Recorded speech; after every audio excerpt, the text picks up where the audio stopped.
Thank you so much.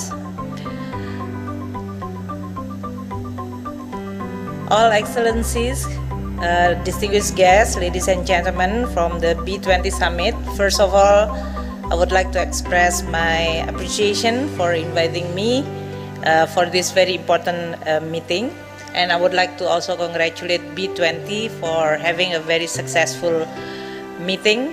This is really a remarkable after pandemic, and we have now able to host you here. And I can see that the room full with all of you. I do hope that your business is going to be continue, prosper, and growing, just like what we just discussed in this panel. So allow me to have this keynote speech. I'm actually asking Sinta, and this is maybe almost the end of your session, so maybe you just want to wrap and going out and then enjoy the beach, having a coffee with your friends. But believe me that my speech is going to be important for you and your business. So bear me a little bit with this one. I think we all agree that the global economy has been facing extremely difficult challenges, leading to a deterioration of the growth prospect with higher probability of recession in many countries. The COVID-19 has created this kind of very unique and challenging situation for recovery.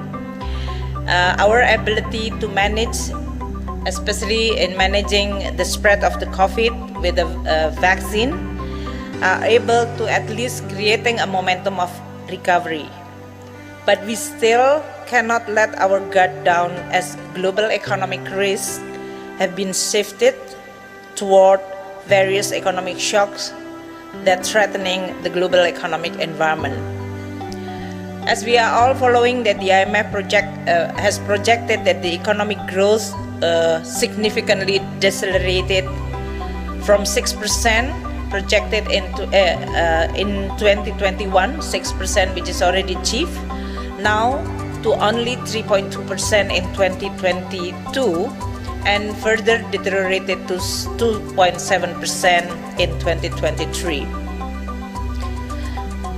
The consistent downward revision of global outlook from all international institutions have marked the increasing risk we face this year. Multiple factors have fueled this condition, factors such as the war in Ukraine that has aggravated the already soaring inflationary pressure, and the slowdown in the big economy, including China, and much tighter monetary policy to fight inflation. The major near-term challenges becoming much more complex and highly interrelated. Prolonged high inflationary pressure, energy and food insecurity, financial pressure, debt distress, and geopolitical fragmentation.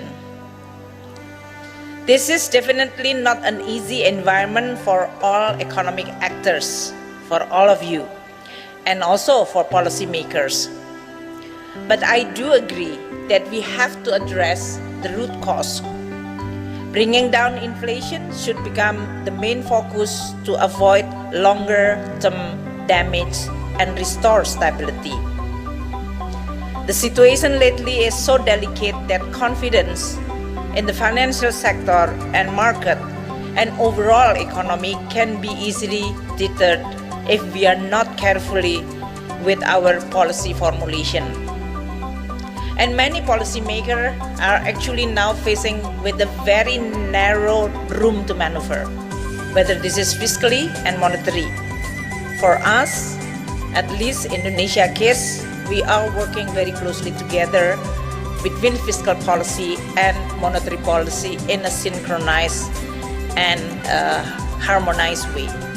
The policy need to continue to be well calibrated, well planned, well communicated, sometimes quickly adjusted, but still need to be continued consistent and credible. We also need to effectively use all variable tools to prevent economic confidence failing further. We have to provide well-targeted support, and especially because of the policy space becoming limited, it should be more targeted, especially in protecting the poor and vulnerable. So I'm glad I'm hearing the panel just before my speech that many big companies like Unilever, Freeport, really hopefully looking more in the inclusive growth of your company.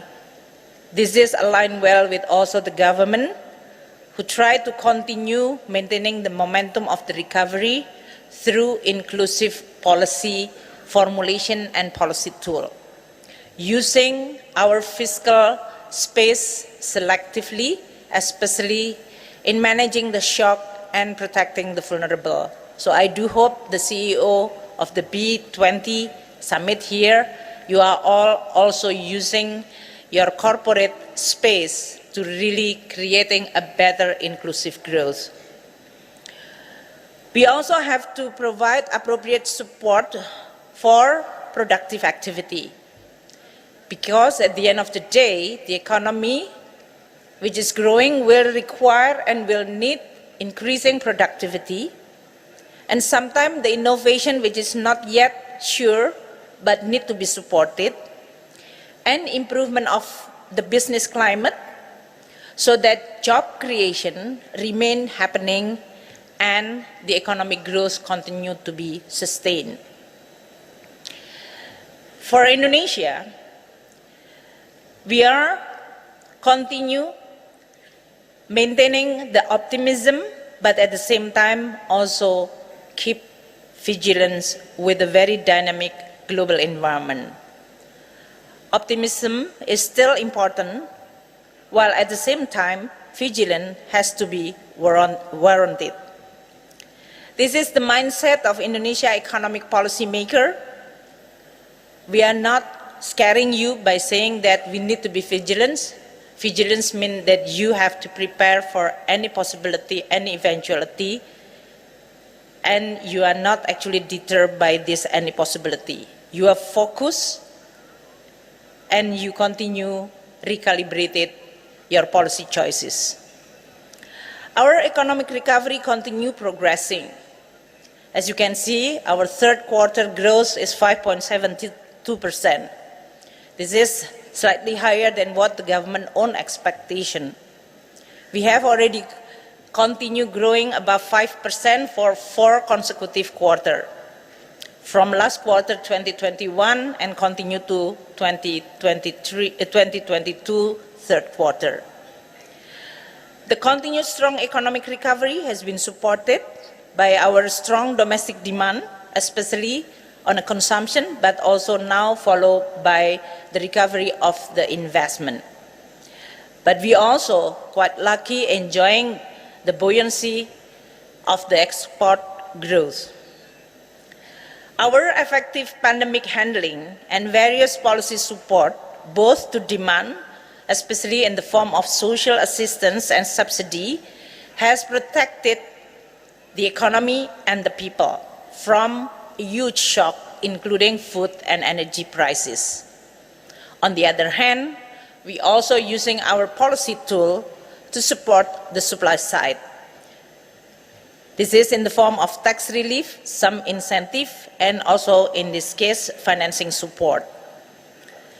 Combination of these two should be always in the right blend, because the economy is not in one simple challenge or problem.